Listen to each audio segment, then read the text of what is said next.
लोए सव साहुण ऐसो पंच नमोकारो सव पावपणसणो मंगलानंत सम्मेजिं पड़ मंग हवाई मंगलम।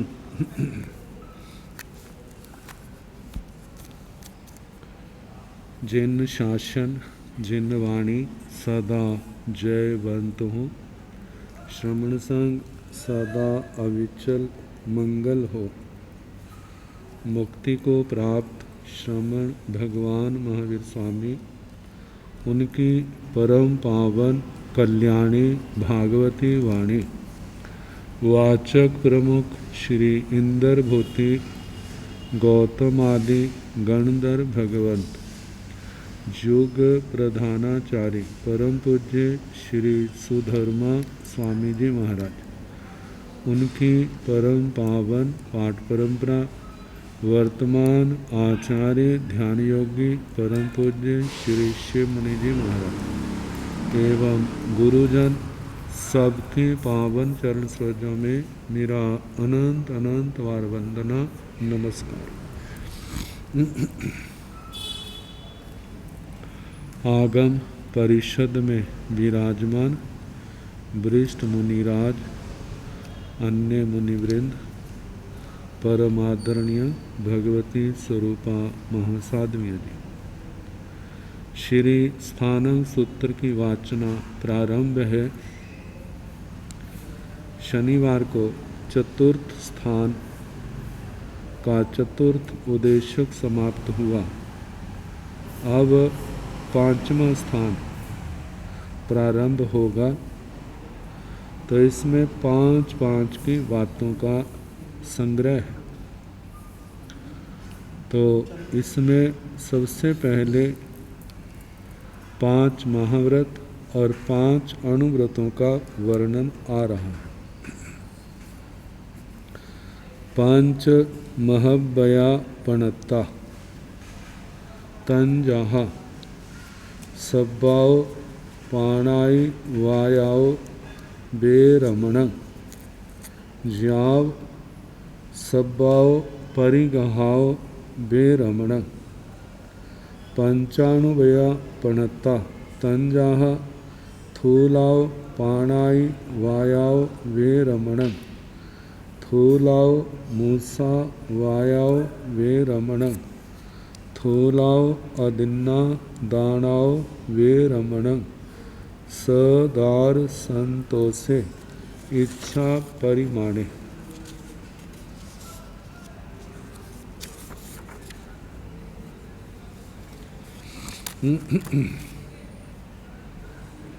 पंच महबया पणत्ता महाव्रत संख्या में 5 कहे गए। तंजाहा जैसे कि सब्बाओ पाणाई वायाओ बेरमण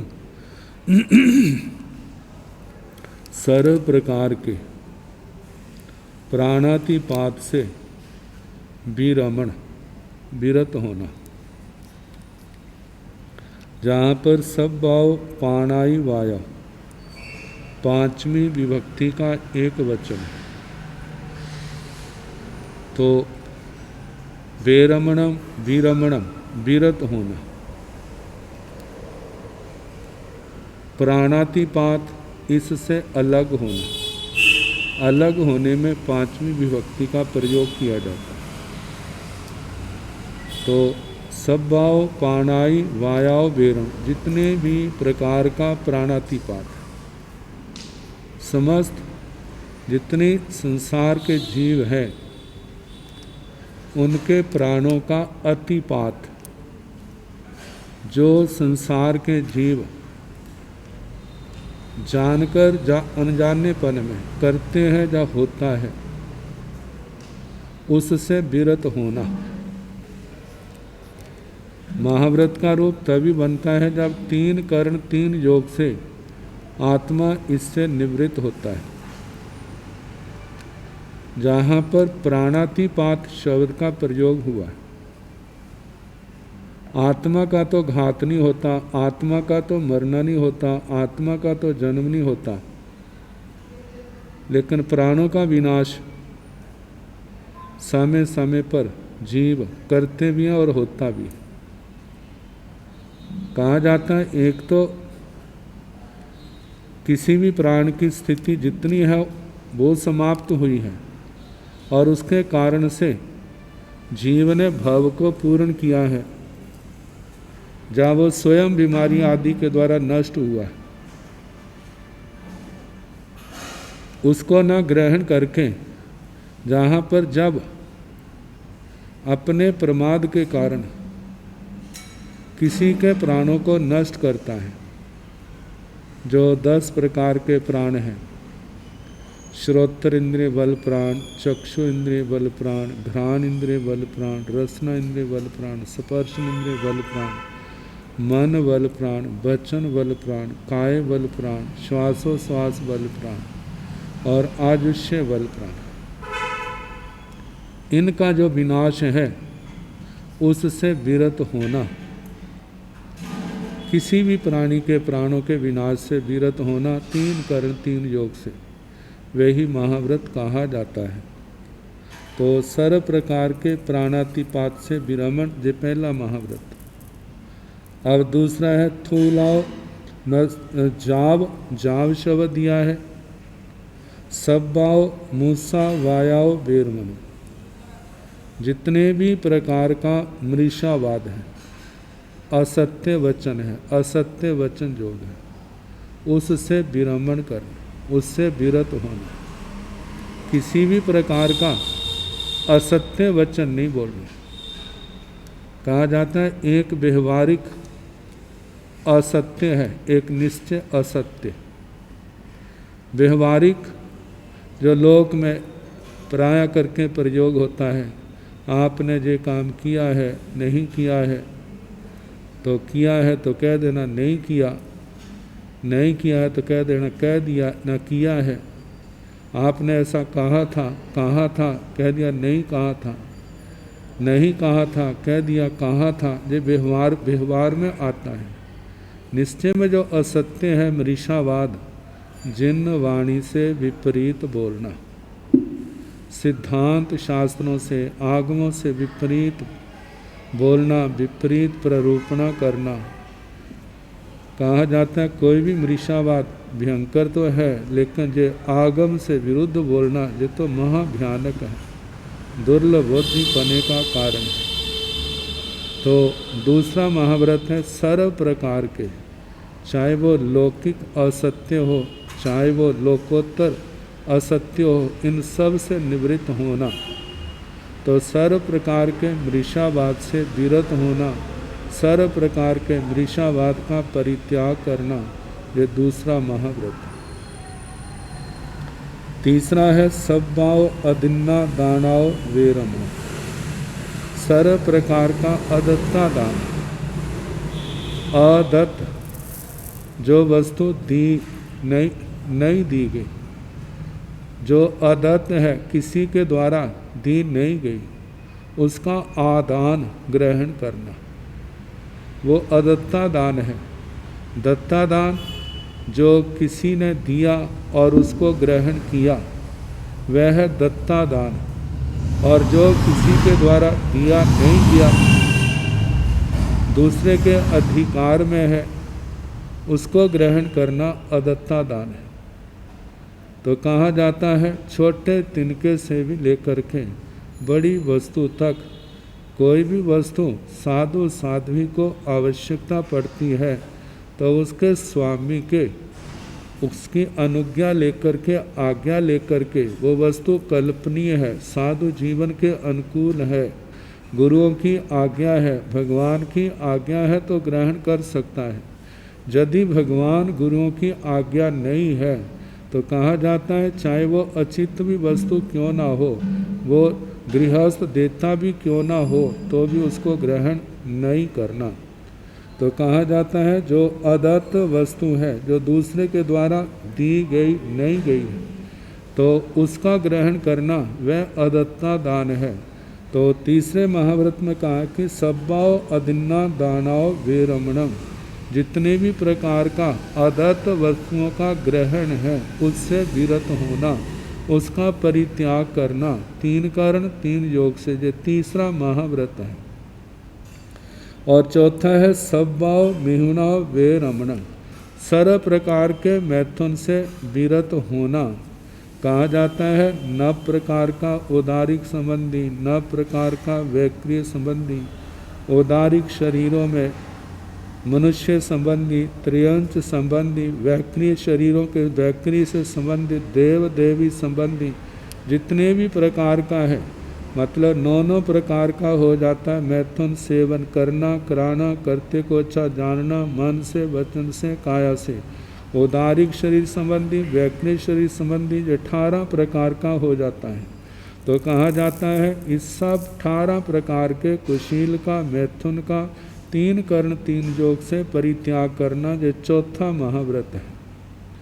और 5वां है सब्बाओ परिगाओ वेरोण, जितना भी परिग्रह है, कहा जाता है साधु जीवन के जो उपयोगी उपकर बस्तर पात्र उपकरण आदि हैं, जो मर्यादा है उसके अनुसार ग्रहण करना, जो भगवान गुरुओं की आज्ञा है, और उसके अतिरिक्त जो है वो सारे का सारा परित्याग करना।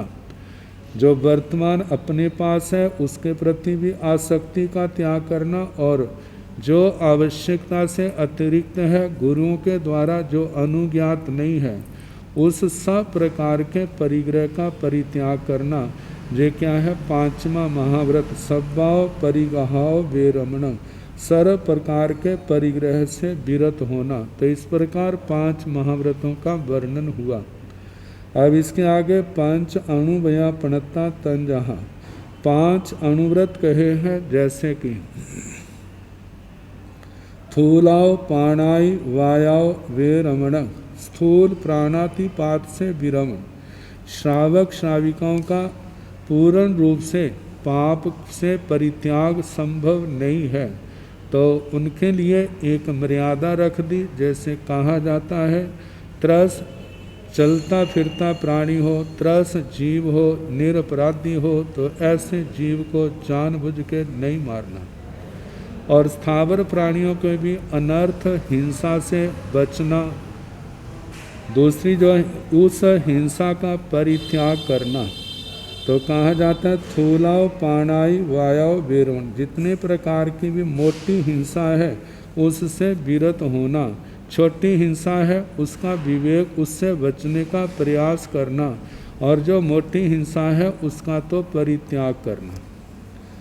आगे दूसरा है थूलाओ मूसा वायाओ वेरमणम, स्थूल मृषावाद से विरत होना। स्थूल मृषावाद का परित्याग करना, मोटे झूठ का त्याग करना और छोटे से बचने का प्रयास करना। स्थूलाओ अधिन्ना दानाओ विरमण, स्थूल अदत्ता दान से विरमण करना, विरत होना। स्थूल अदत्ता दान का परित्याग करना, मोटी चोरी का त्याग, छोटी का विवेक रखना, उससे बचने का प्रयास करना। और चौथा जो है सदार संतोषे, पुरुष की अपेक्षा से अपनी पत्नी का मतलब के मर्यादा करना, उसके अतिरिक्त कुशील का त्याग, और अपनी पत्नी के प्रति भी जितना ज़्यादा से ज़्यादा संभव हो ब्रह्मचर्य का अभ्यास करना। और बहनों के लिए स्वपति संतोष, मतलब अपने पति के अतिरिक्त सब प्रकार के कुशील का त्याग और उसमें भी ब्रह्मचर्य पालन करने का अभ्यास करना। आगे इच्छा परिमाणे, इच्छा परिमाण मतलब स्थूल परिग्रह से विरमण, और आगे जो आवश्यकता जितो इच्छाएं हैं उनको एक परिधि के अंदर, एक मर्यादा के अंदर बांधना। मतलब जितनी इच्छा परिमाण किया है उसके अतिरिक्त परित्याग करना। और जे भावना भाना कि कितना वो समय अच्छा होगा जब मैं समस्त प्रकार के परिग्रह से मुक्त हो जाऊंगा। तो इस प्रकार 5 अणुव्रतों का वर्णन हुआ, 5 महाव्रत और 5 अणुव्रत।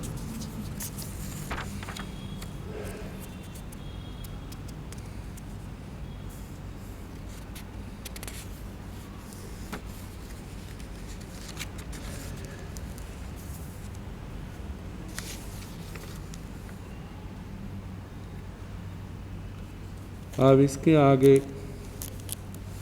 काम गुण और आसक्ति आदि के स्थान।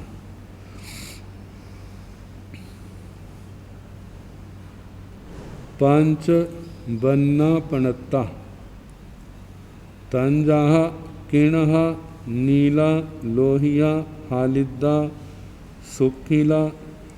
पंच रसापणता तंजाह तित्ता जाब महुरा। पंच काम गुणापणता तंजाह सद्दा रूबा गंधा रसा फासा। पंचहि ठाणेहि जीवा सज्जन्ति तंजाह सद्देहि जाव फासेहि। एवं रज्जन्ति मुच्छन्ति गिज्झन्ति अज्जोवज्जन्ति।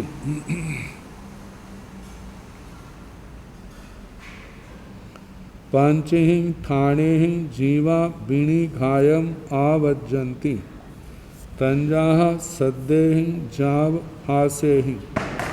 पंच ठाणा अपरिणाया जीवाण अहियाय अशुभाय अखेमाय अनिशेषाय अनानुगामियताय भवन्ति तंजाह सद्दा जाव फासा। पंच ठाणा सुपरिणाया जीवाण हियाय सुहाय जाव आनुगामियताय भवन्ति तंजाह सद्दा जाव फासा। पंच ठाणा अपरिणायापणता जीवाण दुगाई गमनाय भवन्ति तंजाह सद्दा जाव फासा। पंच ठाणा परिणाया जीवाण सुगाई गमनाय भवन्ति तंजाह सद्दा जाव फासा। पंच वर्णापणता पांच वर्ण कहे। वर्ण शब्द अनेक अर्थों में प्रयुक्त होता है। पहले तो जैसे चार वर्ण ब्राह्मण क्षत्रिय वैश्य और शूद्र। दूसरा जो है जो अक्षर माला है स्वर और व्यंजन उनके लिए भी वर्ण शब्द का प्रयोग होता है। तीसरा जो अर्थ है किसी का गुण यश कीर्ति स्तुति इन अर्थों में भी वर्ण शब्द का प्रयोग होता है जैसे वर्ण संजलन्याय। और चौथा जो है वो रंगों के लिए प्रयोग होता है। तो चक्षु इंद्रिय के पांच विषय पांच वर्ण पांच रंग जो आते हैं पांच वर्णापणता पांच वर्ण कहे। तो इन रंगों का ही जहाँ पर वर्णन है। तंजाह जैसे कि किणहा कृष्ण वर्ण जो काले रंग के लिए आता है। नीला नील वर्ण जो नीले वर्ण के लिए आता है। लोहिया लोहित जो लाल वर्ण के लिए आता है। हालिदा हारिद्र जो पीले वर्ण के लिए आता है। सुकीला ये शुक्ल सफ़ेद वर्ण के लिए आता है।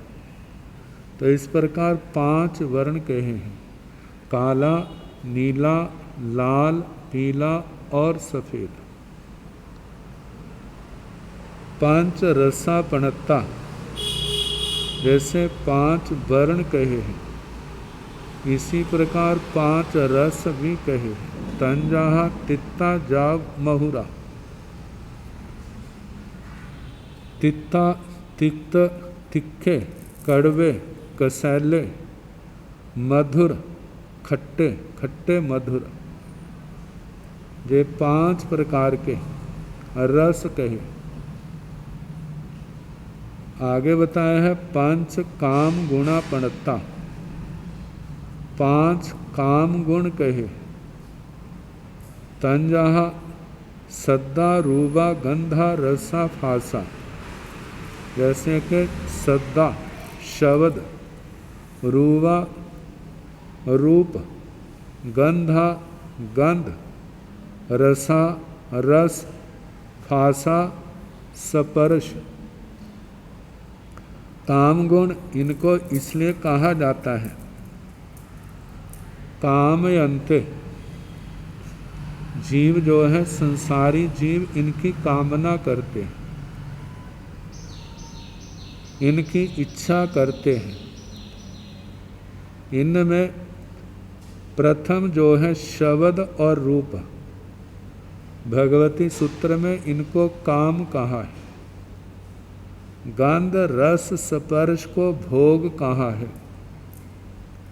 तो दोनों के लिए काम भोग शब्द का प्रयोग होता है, लेकिन जहाँ पर इन पांचों के लिए काम शब्द का प्रयोग किया, तो ये 5 काम गुण शब्द रूप गंध रस स्पर्श।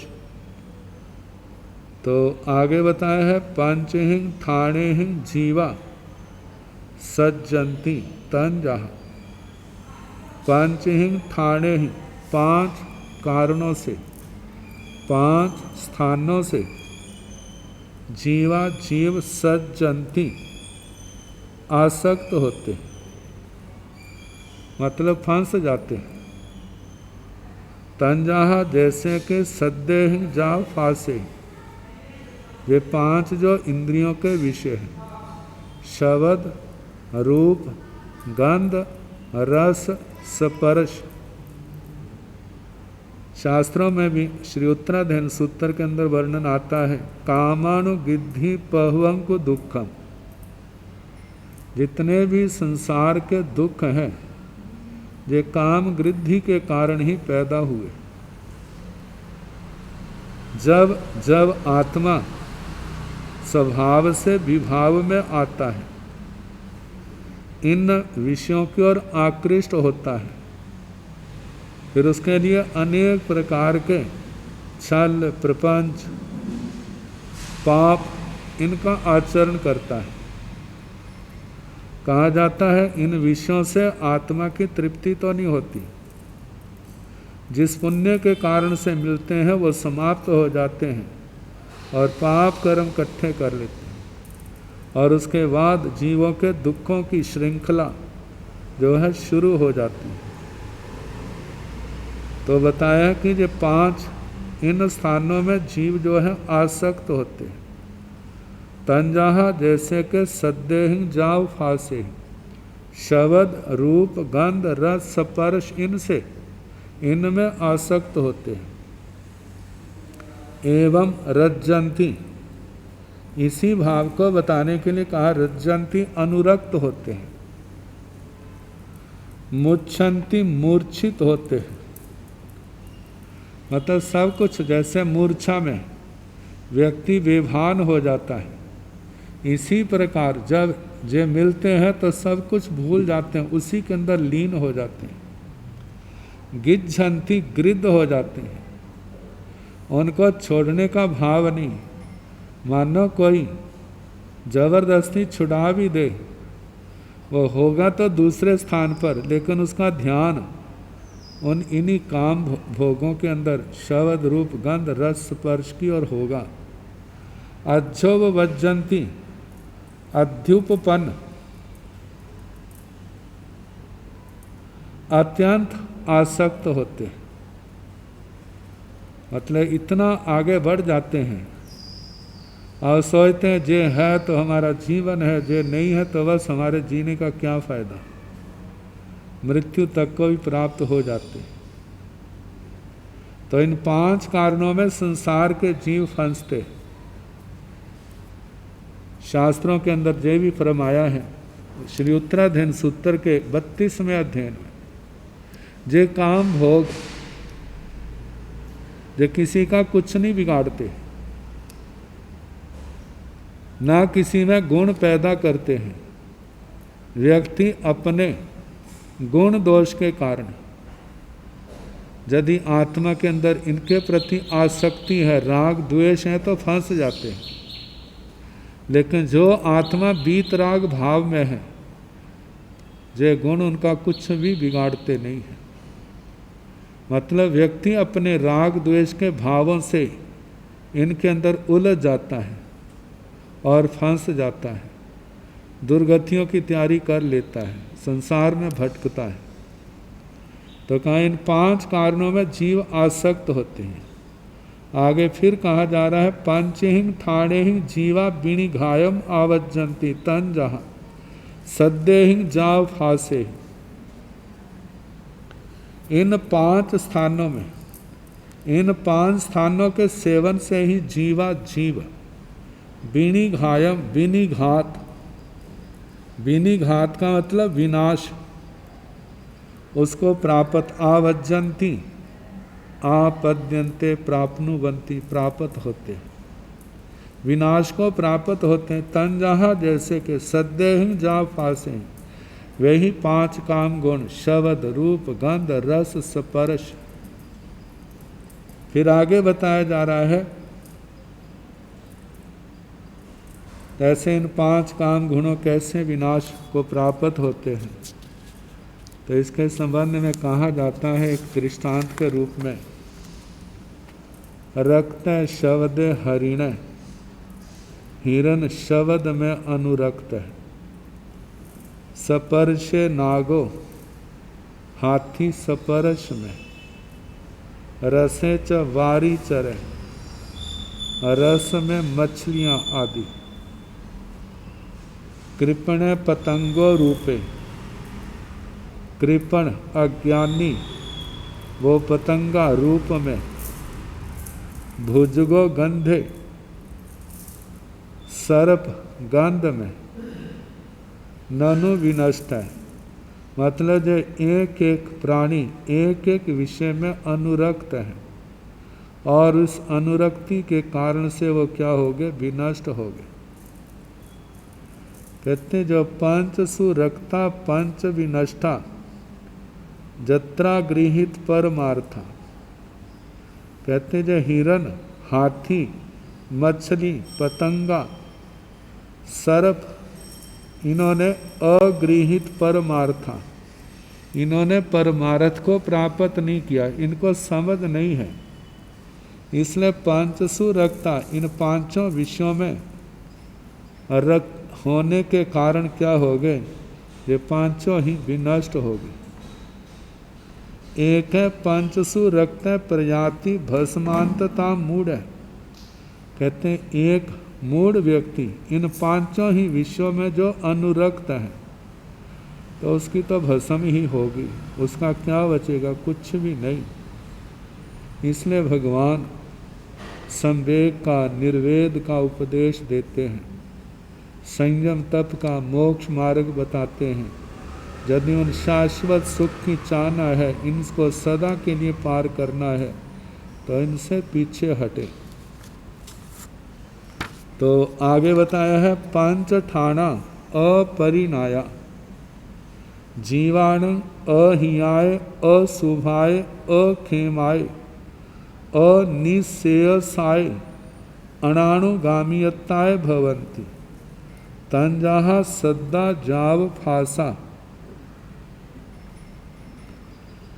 पंच ठाणा 5 स्थान अपरिणाया, यदि अपरिज्ञात है। अपरिज्ञात का मतलब ज्ञ प्रज्ञा से जानना नहीं और प्रत्याख्यान प्रज्ञा से उसको छोड़ना नहीं, तो क्या होगा, जीवाण जीवों के ये 5 स्थान कैसे होंगे, अहियाय अहितकर, अशुभाय अशुभ, अखेमाय अक्षेम, क्षेम का कारण नहीं, मतलब हित का कारण नहीं, शुभ अशुभाय आत्मा के लिए शुभ नहीं, अखेमाय अक्षेम, क्षेम का कारण नहीं, अनिश्रेयसाय, निश्रेयस का कारण नहीं, अनानुगामीयताए, इस भाव पर भाव के लिए हितकारी नहीं, भवंती होते हैं। तन जहाँ जैसे कि सद्दा जाओ फासा, ये शब्द रूप गंध रस स्पर्श पांचों इंद्रियों के विषय जो है, यदि आत्मा इनके स्वरूप को नहीं जानता और इनका परित्याग नहीं करता तो ये आत्मा के लिए किसी भी प्रकार से हितकर नहीं है। प्राय करके अर्धमागधी में या प्राकृत में चतुर्थी विभक्ति के स्थान पर छठी विभक्ति का प्रयोग होता है, लेकिन जहाँ पर जो शब्द आए अहियाय, असुहाय, अखेमाय, अनिश्रेयसाय, ये चतुर्थी विभक्ति के एक वचन का प्रयोग, एक वचन के रूप में, जो संस्कृत के रूप में जैसे संस्कृत में प्रयोग होता है, ऐसे जहाँ पर केवल कुछ अंतर है अक्षरों का जो संस्कृत से प्राकृत में बने हैं। अहित, अहियाय, अहित, अशुभाय, अशुभ, अखेमाय, जो आत्मा के लिए क्षेम कारक नहीं, अनिश्रेयसाय, जो निश्रेयस मोक्ष का कारण नहीं, अनानुगामीयताए, अनानुगामिकता, पर भव में साथ जाने वाला और उसमें हितकारी नहीं, मतलब पर भव के लिए कल्याणकारी नहीं। तो ये पांच इंद्रियों के विषय हैं शब्द रूप गंध रस स्पर्श। अब इसके आगे कहा है कि पांच ठाणा सुपरिणाया जीवाण हियाय सुहाय जाव आनुगामीयताय भवंती तन जहाँ सदा जाव फासा। पांच ठाणा पांच स्थान, सुपरिणाया सुपरिज्ञात। सुपरिज्ञात क्या है? अच्छी तरह से परिज्ञात, मतलब जिन्होंने ज्ञ प्रज्ञा से जाना इनके स्वरूप को और इनका जो प्रयोग है, इनके प्रति आसक्ति वृद्धि भाव जो है वो उसके लिए आत्मा के लिए कैसे है? दुख का कारण है, मतलब कर्म बंध का कारण है, राग द्वेष की वृद्धि का कारण है, कषायों की उत्पत्ति का कारण है। ऐसा जिन्होंने जान लिया है और जानने के बाद प्रत्याख्यान प्रज्ञा के द्वारा जिन्होंने छोड़ दिया है, ऐसे सुपरिज्ञात जीवाण जीवों के लिए हियाय हितकर, सुहाय शुभ, खेमाय क्षेम कारक, अनिश्रेयसाय निश्रेयस का कारण और अनुगामीयताय आनुगामिक, इस भव पर भव में आत्मा के लिए हितकारी कल्याणकारी भवंती होते हैं। तंजहा जैसे के सद्दा जाव फासा, शब्द रूप गंध रस स्पर्श, शास्त्रों के अंदर वर्णन आता है जब हम इंद्रियों का प्रयोग कर रहे हैं, सुन रहे हैं, देख रहे हैं, हमारे जो सूंघने में आता है, स्वाद में आता है, स्पर्श में आता है, इससे कोई बच नहीं सकता। लेकिन कहा जाता है पहले तो जो तड़क भड़क वाले इंद्रियों के विषय हैं उनसे तो बचना ही चाहिए, और सामान्य जो अपने ग्रहण करने में आते हैं उनके प्रति जो राग द्वेष है उसका निग्रह करना चाहिए। जो चित्त में आत्मा में चंचलता पैदा करने वाले हैं उनसे बचते नहीं है, तो आत्मा के लिए ये संकेत अच्छे नहीं है। और जो वस्तुएं भिक्षावृत्ति के द्वारा जहाँ हमारे ग्रहण करने में आती हैं तो उनके प्रति राग द्वेष का निग्रह करना, उस ओर से अपने आप आसक्ति से बचना और अपने आप को स्वाध्याय धर्म क्रिया में लगाए रखना, ताकि आत्मा जो है इस अनर्थ से बचा रहे। तो कहा जो आत्मा इनको ज्ञ प्रज्ञा से जान करके प्रत्याख्यान प्रज्ञा से इनका परित्याग कर देता है, उनके लिए हितकर है, सुखकर है, क्षेम कारक, क्षेम का आता है योग क्षेम, दो शब्द आते हैं।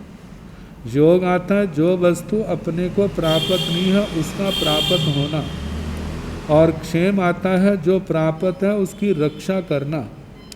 तो कहा जाता है अक्षेमाय, और जो आत्मा को क्षोभशम के कारण से जो धर्म संपदा मिली है, तो कहा जाता है यदि उसने इंद्रियों के विषयों को नहीं छोड़ा है तो उसके लिए वह सुरक्षित नहीं रहेगी, और यदि इंद्रियों के विषयों से अपने आप को बचाया है तो जो प्राप्त आध्यात्मिक संपत्ति जो है वो उसकी सुरक्षित रहेगी। तो क्षेम आए क्षेम कारक, आगे आनुगाम निश्रेयस आए निश्रेयस का कारण। निश्रेयस का मतलब सिद्ध गति का प्राप्त होना, उसका हेतु है। दो शब्द आते हैं निश्रेयस और प्रेयस। प्रेयस तो है संसार का पक्ष, जो इंद्रियों के विषय होने के कारण से प्रिय लगते हैं, और कहा जाता है जो संसार वृद्धि का कारण है। और निश्रेयस का कारण तप संयम आदि जो हैं, जो आत्मा को रुखे कड़वे तो लगते हैं लेकिन इनका परिणाम जो है वो अनंत मधुर है। तो कहा जाता है पांचों इंद्रियों के विषयों का परित्याग जो है वो निश्रेयस का कारण है। पहले चाहे अच्छा नहीं लगता, लेकिन बाद में आत्मा को अनंत समाधि की ओर ले जाने वाला ये परित्याग होता है। आगे अनुगामीयताएं, जहाँ इस प्रति में अनानुगामीयताएं पाठ छपा है जो कि पाठ की अशुद्धि है, तो जहाँ पर आएगा अनुगामीयताएं। अनुगामी अनुगम इस भव पर भव में कल्याणकारी, मतलब इन इंद्रियों के विषयों का जो परित्याग है वो इन सब अर्थों में क्या होता है, शुभ होता है, कल्याणकारी होता है। तंजहा जैसे कि सदनाजा फासा शब्द रूप गंध रस स्पर्श। आगे कहा है पंच ठाणा अपरिणाया जीवाण दुगई गमनाय भवंती। पंच ठाणा ये पांच स्थान, मतलब पांच स्थान जो इसी सूत्र में बताए जा रहे हैं, जो इंद्रियों के विषय हैं। अपरिणाया अपरिज्ञात, जिस आत्मा ने ज्ञ प्रज्ञा से जाना नहीं, प्रत्याख्यान प्रज्ञा से छोड़ा नहीं, तो उनके लिए ये पांच स्थान जो हैं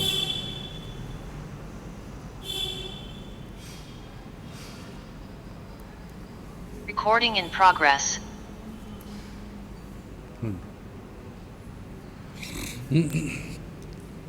ये पांच स्थान जीवाणु मतलब अपरिज्ञात, अपरिज्ञात जिन्होंने ज्ञ प्रज्ञा से जानना नहीं, प्रत्याख्यान प्रज्ञा से छोड़ा नहीं, उनके लिए जो उन जीवों के लिए दुगई गमनाय भवंती, दुर्गति में जाने के लिए जाने के कारण होते हैं।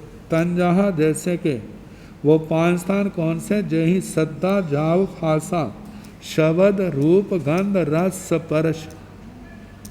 पंच ठाना परिणाया जीवाणु सुगई गमनाय भवंती। तंजहा सद्दा जाव फासा, ये पांच स्थान,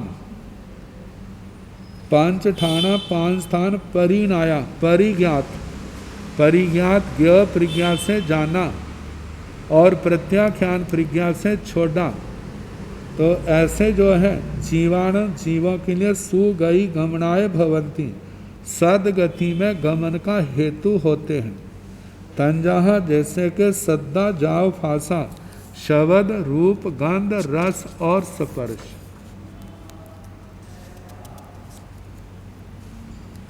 आगे बताया है दुर्गति और सुगति में जाने के कारण। पंचहिंग थाणेहिंग जीवा दो गई गच्छन्ति। तंजहा पाणाई वायेन जाव परिगहेन। पंचहिंग थाणेहिंग जीवा सो गई गच्छन्ति। तंजहा पाणाई वाय विरमणेन जाव परिगह विरमणेन। ये दो सूत्र हैं, इन सूत्रों के माध्यम से जो वर्तमान में प्रश्न व्याकरण सूत्र हमारे सामने है उसका सार जहाँ पर रख दिया है। कहा है पंचहिंग थाणेहिंग जीवा दो गई गच्छन्ति। पंचहिंग थाणेहिंग 5 कारणों से जीवा जीव दो गई गच्छन्ति दुर्गति को जाते हैं। 5 कारणों का सेवन करने से जीव दुर्गति को जाते हैं, संसार को बढ़ाते हैं। जन्म मरण की यात्रा अत्यंत अनंत दुखमय बनती है। तो वे 5 कारण कौन से हैं? तन जहा जैसे कि पाणाई वायण जा परिगहिण, प्राणातिपात से जीवों के प्राणों का विनाश करने से। मूसा वायण मृषावाद से झूठ बोलने से। अदिन्ना दानेण मतलब अदत्ता दान से। मेहुणेण मैथुन से। परिगहिण और परिग्रह से। ये 5 कारणों का सेवन करने से आत्मा दुर्गति की ओर गमन करता है, दुर्गति का अधिकारी बनता है। और सुगति का कारण बताया है पंचहिंग ठाणेहिंग जीवा सोगई गच्छन्ति। तन जहा पाणाई वाय वेरमणेन जा परिगह वेरमणेन। 5 पंचहिंग ठाणेहिंग 5 स्थानों से जीवा जीव सो गई गच्छन्ति सदगति को जाते हैं।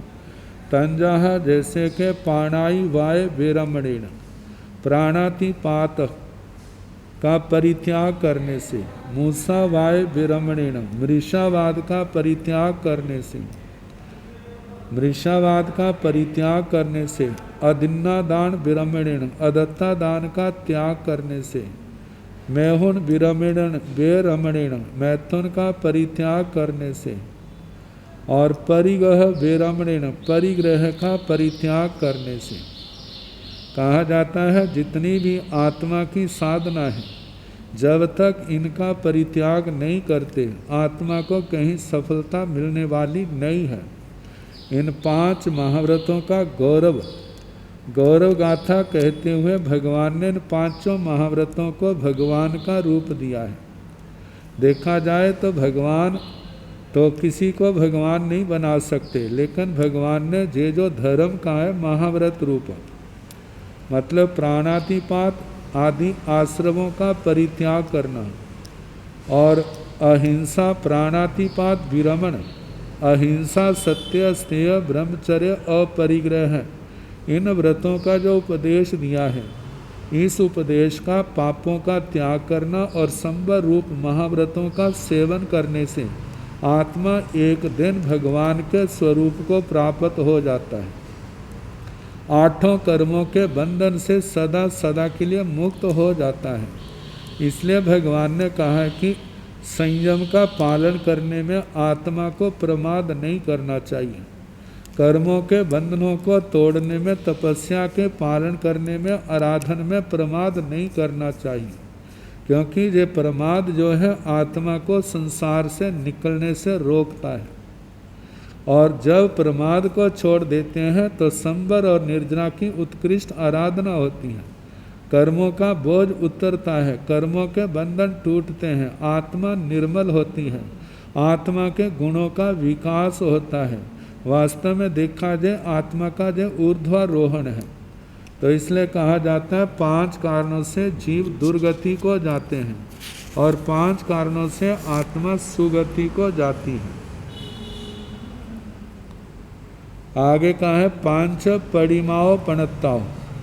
तंजाहा भद्दा सुभद्दा महाभद्दा सब्बभद्दा भद्दोत्तर परिमा। 5 परिमाओ पणत्ता 5 प्रतिमाएं कही हैं साधना विशेष। दूसरे स्थान में भी 2-2 करके आई थी जहां पर भी इनका वर्णन किया जा रहा है।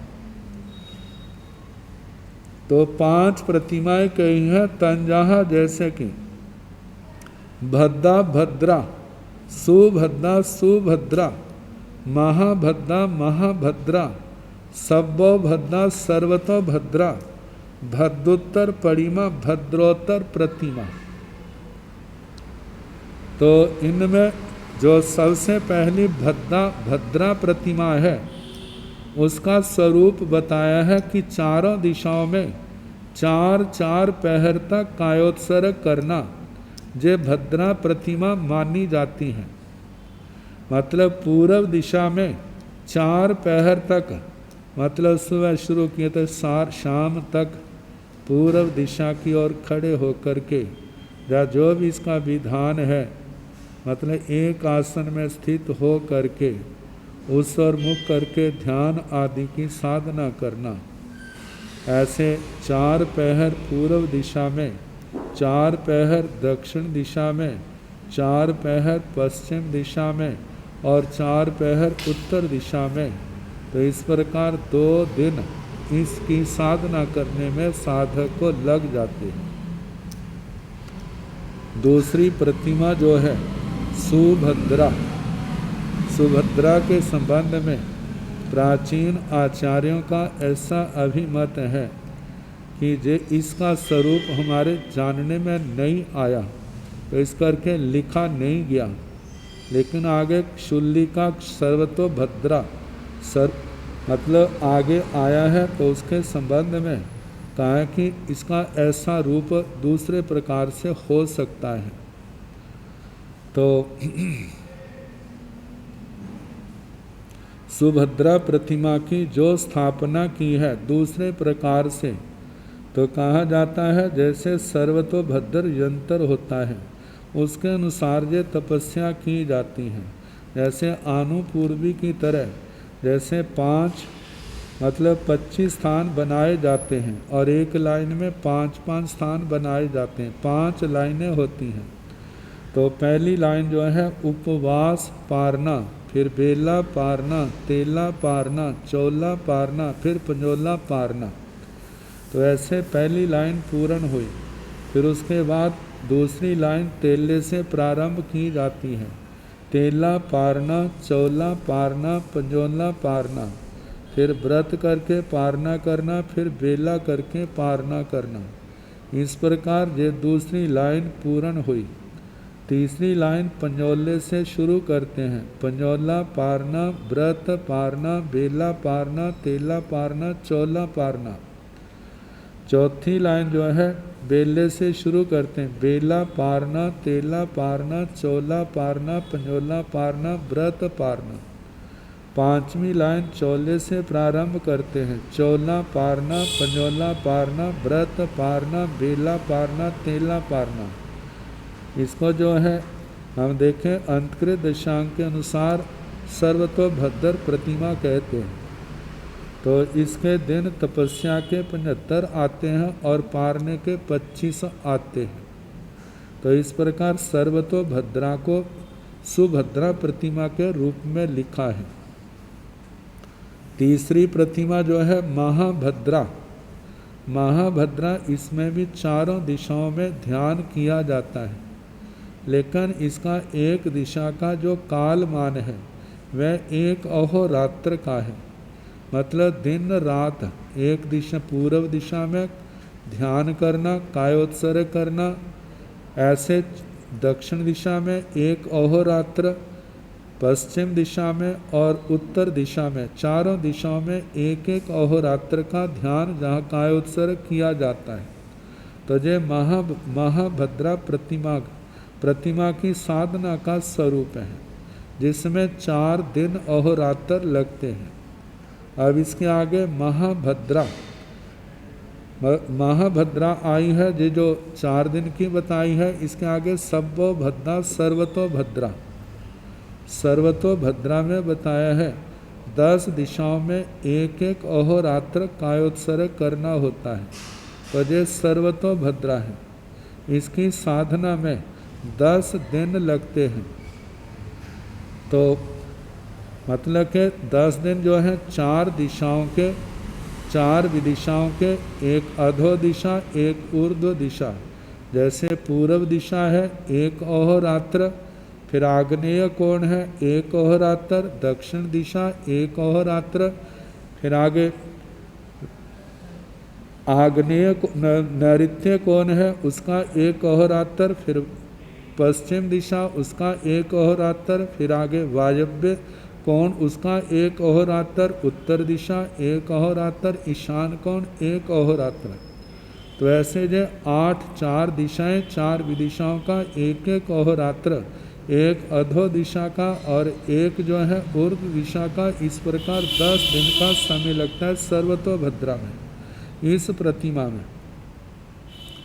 आगे भद्रोत्तर परिमा, भद्रोत्तर प्रतिमा का जो स्वरूप दिया है,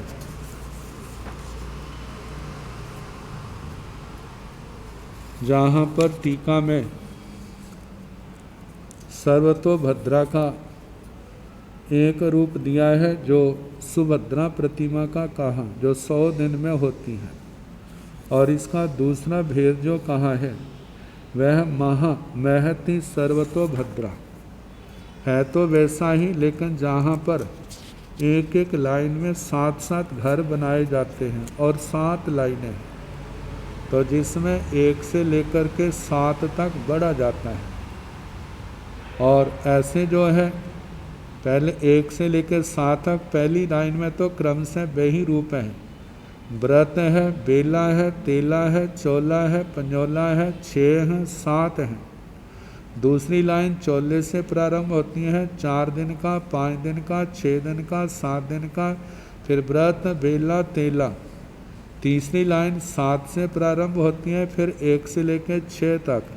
चौथी लाइन 3 से प्रारंभ होती है, 3, तेला, चोला, पंजोला, 6, 7, व्रत, बेला।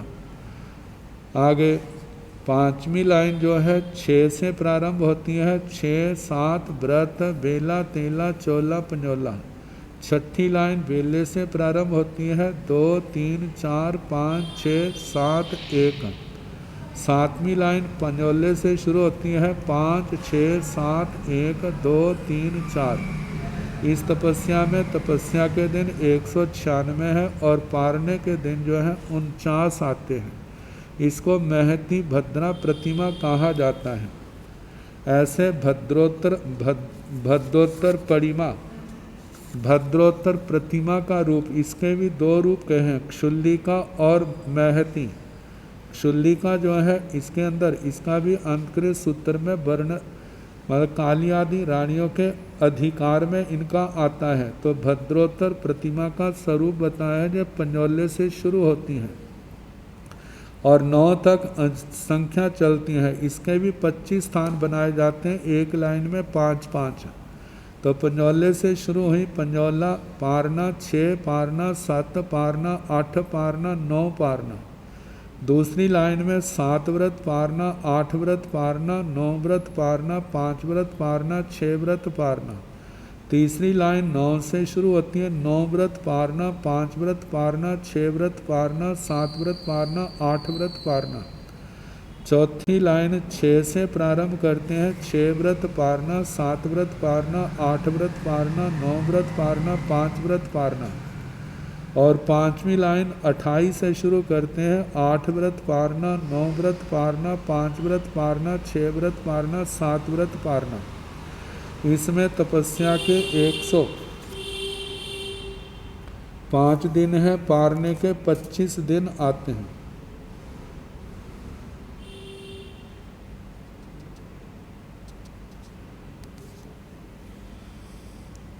उपवास के कुल 175 दिन हैं और पारने जो हैं 25 आते हैं। 200 दिनों में ये अनुष्ठान पूर्ण होता है, 6 मास 20 दिन। और जो महति भद्रोत्तर प्रतिमा है, जहाँ 5 से प्रारंभ करके 11 तक बढ़ा जाता है, तो इसके भी ऐसे हैं, जैसे 7 पहली लाइन में 7 अंक, ऐसे 7वीं तक 7-7 हैं। तो इनका बताया कि महति भद्रोत्तर प्रतिमा 5 उपवास से लेकर 11 उपवास पर्यंत की जाती है। तपस्या के दिन 392 और पारने होते हैं 49 दिन।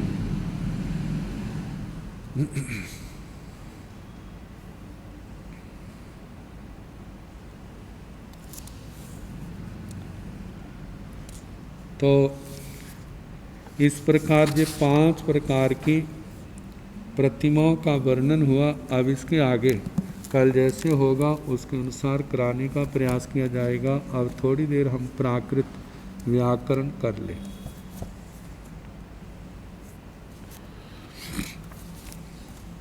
तीसरा पाद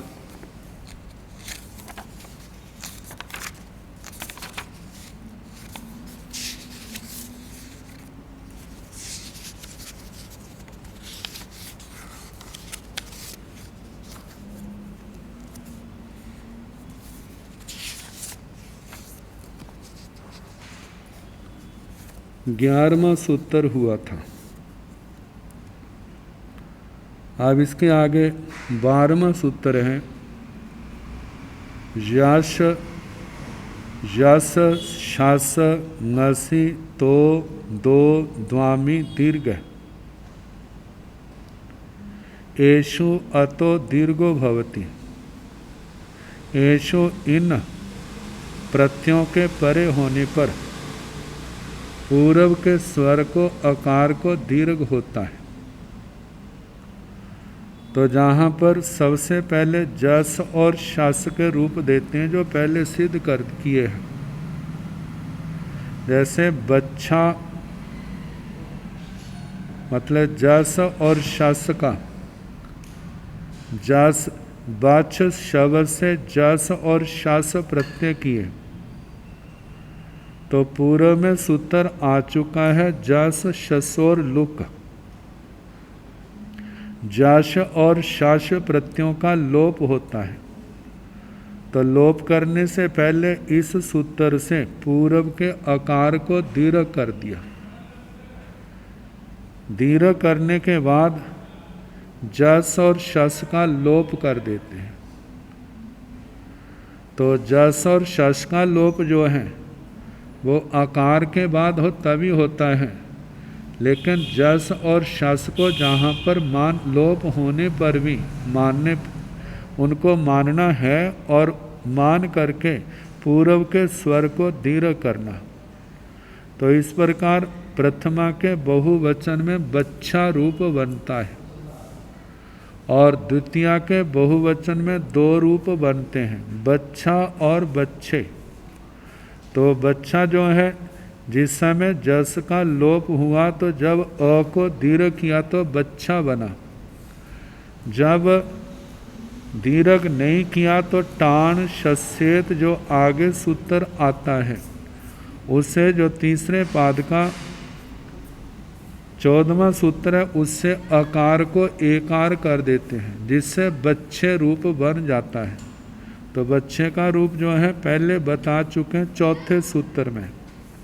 इस सूत्र में केवल यही कार्य बताया जाता है जस शस परे हो तो दीर्घ कहना। तो इस प्रकार बच्चा जे दोनों वचनों में मतलब के प्रथमा द्वितीया के बहुवचन में बच्चा रूप बनता है। अब इसके आगे नसी, नसी प्रत्यय पंचमी विभक्ति के एक वचन का रूप लिया है। तो कहा जाता है नसी प्रत्यय परे हो तो पूर्व के स्वर को दीर्घ होता है। तो जैसे बच्चाओ, बच्चा के आगे दो प्रत्यय किया था नसी के स्थान पर 8वें सूत्र से, तो पूर्व के स्वर को दीर्घ कर दिया, बच्छादो बना और द का क ग च ज त द प य वांग प्रायो लुक उस सूत्र से द का लोप करने पर बच्छाओ बना।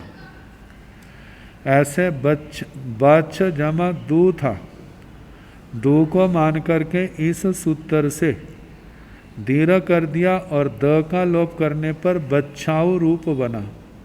जहाँ पांचवी विभक्ति के एक वचन के रूप सिद्ध किए थे वहाँ पर इनका वर्णन कर दिया था।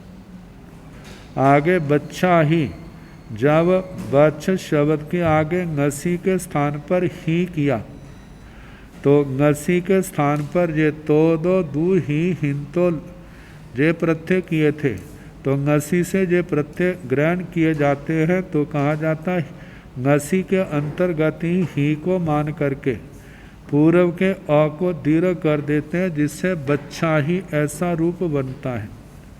ऐसे बच्चा हिंतो, बच्च हिंतो जहाँ पर भी सूत्र से पूर्व के स्वर को दीर्घ करके बच्चा हिंतो रूप बना। आगे बच्छा शब्द है पांचवी का एक वचन, जहाँ पर बच्छ जमा, जहाँ पर ngसी प्रत्यय था, ngसी के स्थान पर ही किया था,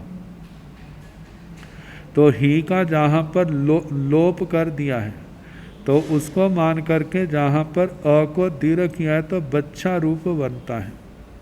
तो ऐसे इसके जहाँ पर बच्छत्तो, बच्छाओ, बच्छाऊ, बच्छाही, बच्छा हिंतो, बच्छा, ये पांचवी विभक्ति में एक वचन के रूप है।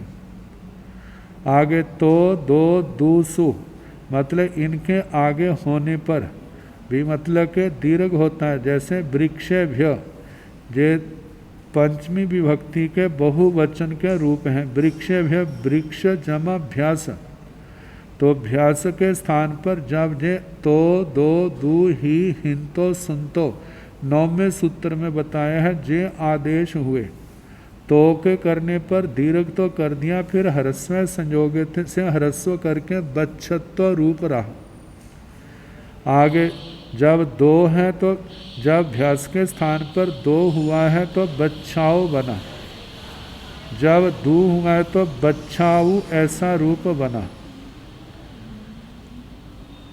बाकी जो है जैसे बच्छा हिंतो, बच्छा सुनतो आदि जो रूप है, तो इसके संबंध में अगले सूत्र में आता है भ्यसीवा। भ्यसीवा का मतलब कि भ्यास प्रत्यय परे हो तो विकल्प से दीर्घ होता है।